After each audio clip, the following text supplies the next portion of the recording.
All right, let's jump right in. Today, we're going to tackle a really big idea. What if the main way we measure a country's success, GDP, is totally broken?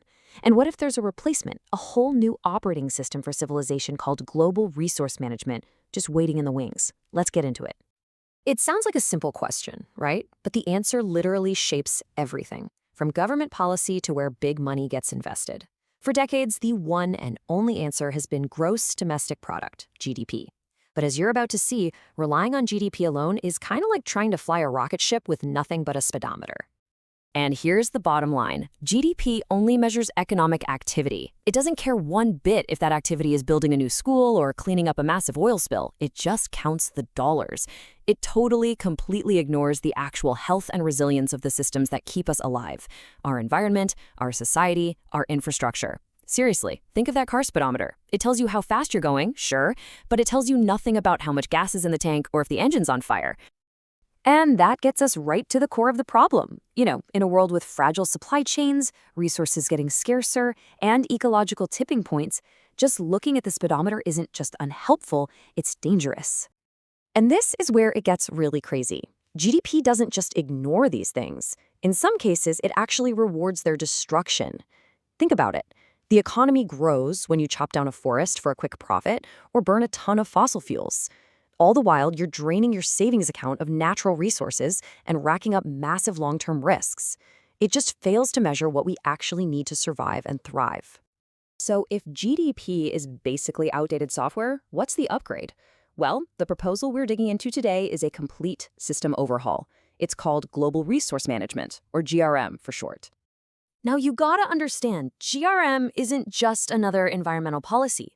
It's a full-on governance system. It's designed to manage all of our essential resources. We're talking everything from water and soil to human skills and digital networks. And it's built to do this across all the different parts of society, and this is key for the generations that come after us.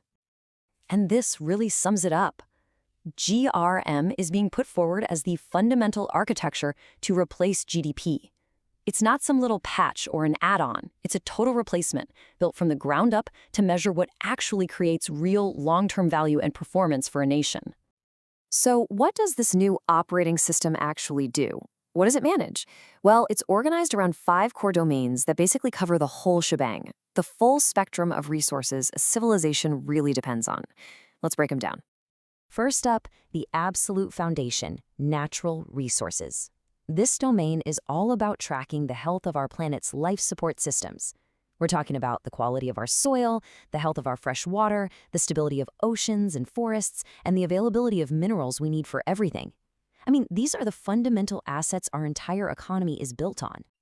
Okay, next, it's about us, people. The human and social domain looks at the health, the skills, and the innovative spark of the population. It asks the important questions. Is our workforce actually ready for the future? Is our population healthy? Do people even trust their own institutions anymore? A nation's greatest resource is its people, and GRM actually puts that on the balance sheet. Domain 3. This is the hardware of our civilization, the economic and infrastructure resources. This is all about the resilience and efficiency of our energy grids and food systems, our global transport networks, our digital backbone, and get this, even our ability to turn what we think of as waste back into a valuable resource. The fourth domain, it's all about stability, governance, and security.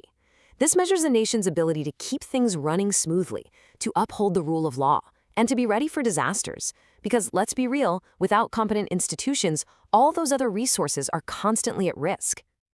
And finally, we have the technological domain. This tracks our ability to innovate and manage all the powerful tools we have today, from AI and automation to cybersecurity and our ability to control the risks that come with new tech. It's really about making sure we're using technology to build long-term resilience, not just short-term profit. Okay, so we know what GRM measures, but how would it actually work in the real world? This isn't just some abstract theory. There's a whole set of principles and a concrete plan for making this switch happen. So the whole system runs on 7 key principles, and each one is a huge shift away from short-term tunnel vision thinking. For example, cradle-to-cradle thinking means we design things from the start to be reused, basically eliminating the whole concept of waste. Or interdependence mapping, which is just a smart way of saying we finally admit you can't manage one thing, like water, without affecting everything else, like food and energy. And this right here, this might be the single biggest change of all. The long-term horizon principle. GRM forces us to plan on a 50 to 200-year timescale. And you might ask, why? Well, because that's the actual lifespan of ecosystems, of major infrastructure projects, and of civilizations themselves. It forces everyone to stop thinking only about the next financial quarter and start thinking about the next century. Now, this isn't about flipping a switch overnight. The transition is laid out in really practical steps. It all starts by reframing resource depletion as an economic crisis, not just an environmental one.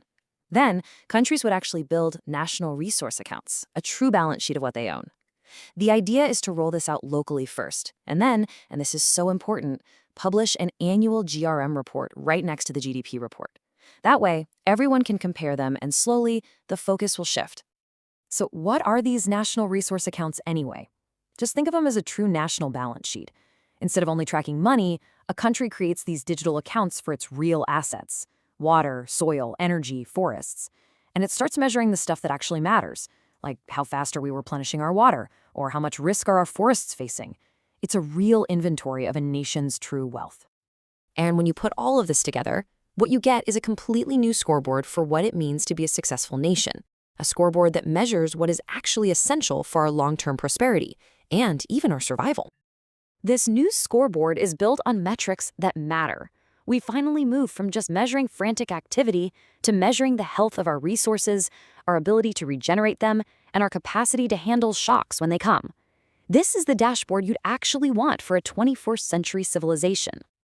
And this is why this whole thing matters so much. When you change what you measure, you change what you manage for. A GRM framework helps create outcomes that are just impossible under a GDP-only model.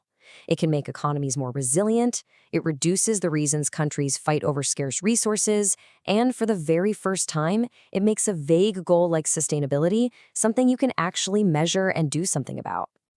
So we end right back where we started. If our civilization is on this long, complicated journey, we obviously need more than just a speedometer. We need to be checking our fuel, our engine health, our navigation systems, and the well-being of everyone on board. The question GRM really leaves us with is this: are we finally ready to look at the entire dashboard?